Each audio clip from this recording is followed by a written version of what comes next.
In Onshape, you can use mate connectors in an assembly to locate components relative to one another. However, mate connectors have many more uses than that, especially in part modeling. You can think of a mate connector as a really powerful and flexible coordinate system that you can create and manipulate on the fly in various different operations. In this video, we will take a look at how you can use mate connectors when you are sketching. Here I am in a part model. There is one sketch. It is a planar curve with a bunch of arcs, and I need to create a sketch at the end over here. I created this so it was curvy so that it wouldn't be easy or convenient to figure out how to position a sketch plane at the end of this trajectory. Well, you can use a mate connector. Let's go to the sketch command. And for my sketch plane, over on the side, here you see the option to select a mate connector. That mate connector does not have to exist before you create the sketch. You can create the mate connector in the sketch. And so with the command selected, I'm going to position my mouse over the end of the trajectory so I can get the mate connector on the end. And the blue axis is pointing, well, opposite the direction that I want it to. So I can click on this other mate connector symbol in order to edit the mate connector and get it exactly the way that I want. Let's see, I want to try to flip the primary axis. Okay, now it's pointing in the right direction, and I am happy with the secondary and tertiary axes with their directions as well. So I can click on the X in order to close that. Let's hit the check mark. Oops, I didn't mean to hit the check mark. Let me edit the sketch to get back into sketch mode. Now I can create the geometry that I want in the sketch. Let me right mouse click and view normal to my sketch plane. And for convenience, I'm going to insert a polygon. Let's see, do I want inscribed or circumscribed? Let's go with inscribed. Inscribed is fine. And I'm going to let it snap right to the center of the mate connector. The mate connector is essentially like an origin in my model. And let me drop it in here. Let's see, how big do I want it to be? Well, let's make it around 150. And I'm going to let's make it an octagon. And let's see, let me punch in the value that I want for the diameter of the inscribed polygon. It is showing up in blue. I'm going to add in a horizontal constraint to this entity. Everything is black. Now my sketch is complete. Now I can hit the check mark in order to complete that. And so when I rotate the model, you can see that I'm getting my sketch normal to the trajectory on the end. So that is a great use of mate connectors. You can use them to locate your sketch plane at the end of a trajectory. Let's create some geometry from that. I will click on the extrude command and let's pick this face. And let's see, how thick do I want that to be? Let's make it a value of 80. I'll punch in that value and I'm happy with this extrude, so I will hit the check mark. Now that I've got my first geometry in the model, I now need some more geometry, another extrude on this surface. So I can create another sketch. Let's click on the sketch command and then I will pick that face.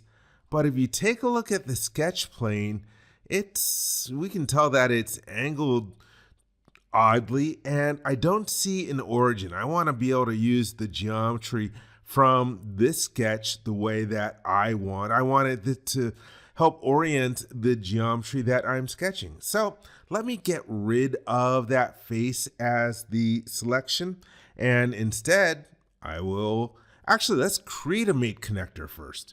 I could create one in there, but I'm just going to show you want to create a mate connector to start with.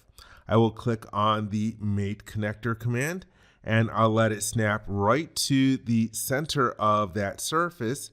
And the normal direction is good for the primary axis, but I want to do a little bit more orientation. Let's go to the Mate Connector dialog box, and I will choose Realign. And by the way, I have all these different options if I were to create the Mate Connector within that sketch dialog box, and I'll show you that later on. And so for the primary axis entity, well, I do want it to be this surface. For the secondary axis entity, I can pick this side surface. And so now I've got a great orientation for that Mate Connector. Let's hit the check mark, and I can select the Mate Connector, hold down the right mouse button, and here is the new sketch command. So you can select the Mate Connector first and then create a sketch. You can see that our sketch outline is oriented nice on there, and we have our Mate Connector as the origin for this. If I wanted to create some geometry like a center point circle, I can have it snap right to the center. Let me zoom in.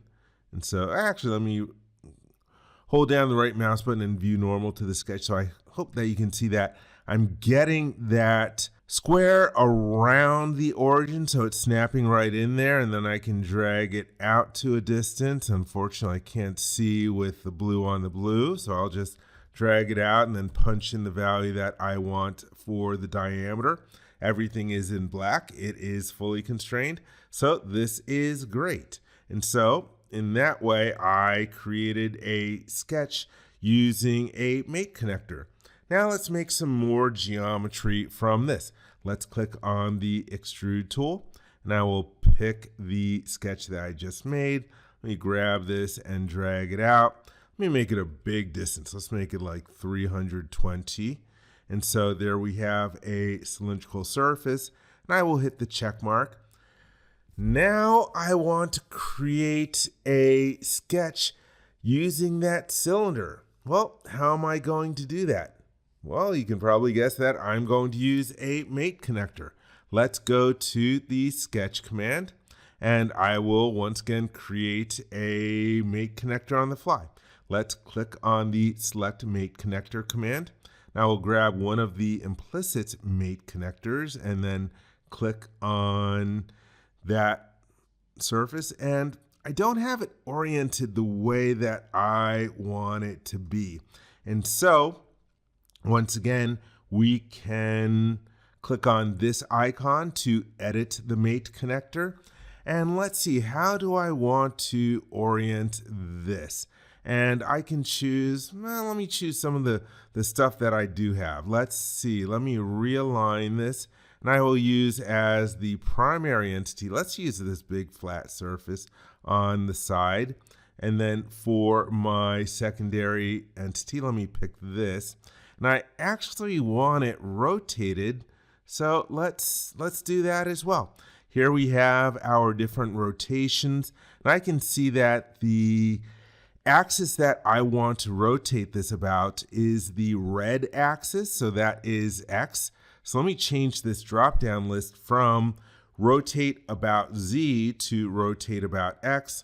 Let me try a value of 90 degrees. And you know what? I actually kind of want it facing the other direction. Let's punch in 270. And so you can see that I'm getting my Mate Connector exactly where I want it to be, and then I'm also doing some additional manipulations, like I can move it, or I can rotate it, I can realign it in order to get it exactly the way that I want my sketch plane and its references to be.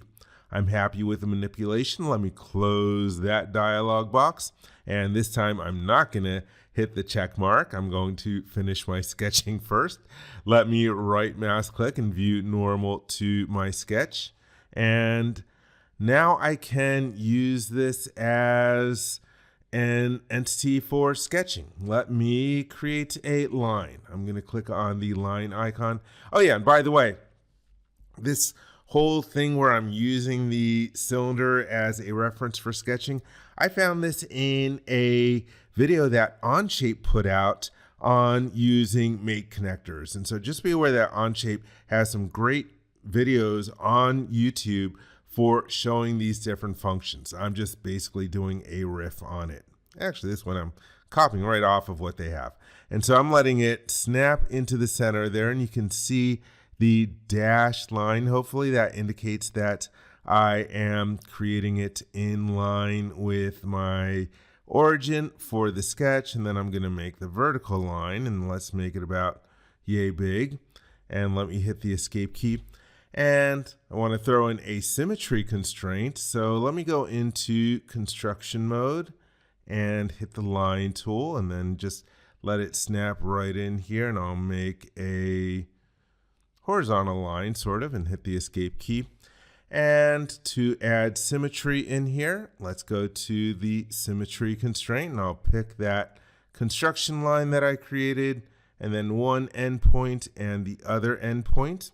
And let's see, one last thing I need to do in here. Let's dimension the actual length of the line.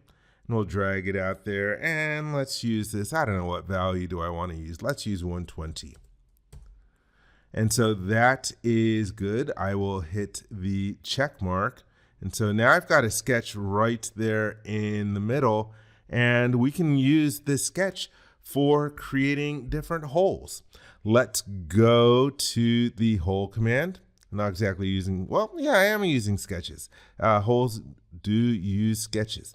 I will go to the hole command, and then the sketch point I want to use, I'll just pick the sketch over here, and we're using the different vertices, except I don't want to use all the vertices. Let me deselect that vertex. And so I'm getting the two endpoints and also where my make connector was. I can create holes on those different locations. And so let's see, for the size of the hole, I can go to my drop-down list. Let's make this maybe a value of 16. But it doesn't know where my holes are supposed to start from. Oh, let's take a look to the right of the field for specifying where the hole is supposed to start from. Well, I can try start from part, but I want to specify where the holes are going to start from selected plane. Let's create a make connector on the fly once again. So I'll click on that, and let's see, let's get it here. Oh. Now let's just orient it like such. And let me use did I get it? I don't think I got it. Let me select a make connector, and there we go. There I got it. And so now we can start to see the preview of the holes that would be drilled in here. But I don't quite, I want them going through both sides. I want them through both sides. So I can adjust my make connector. Let me go into the make connector command. And let's see, for adjusting my make connector, let's once again realign it.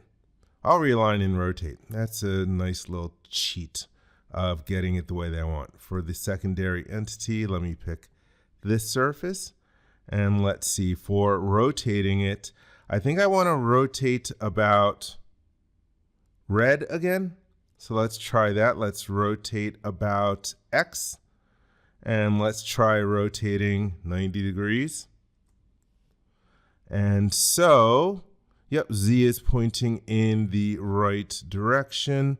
You can see the holes on the back side, but I'm actually going to translate this. Actually, I should have translated before I rotated. You know what? Let's do that. No, let's try figuring out here. Okay, so let's see. Let's rotate. Let's translate 20. Nope. Change that to 0. Try 20 here. Oh, yep, it went to the back. Let me flip the direction of the holes. And so in this way, the holes will end up going through the entire part. So that's a little bit of a cheat for how I can get a through-all hole, even though I am locating the holes in the middle, a sketch in the middle. And so let's hit the check mark in order to complete that. And so in that way, I was able to use make connectors in a variety of different methods for creating sketches. I created them on the end of a trajectory. I created it on a flat surface in order to get an origin where I wanted it to be. And I also created them on a cylinder for creating one sketch, and then created and manipulated one for a start plane for a bunch of holes. So there you see it. Those are just some of the different uses for make connectors. Someone told me that there are about 25 different uses, and I was just going through and I found about 24 of them right off the bat. And so I'll be making a bunch of other different videos where I show some of the different methods that you, or some, or hopefully all of the different methods that you can use for make connectors in part studios and assemblies.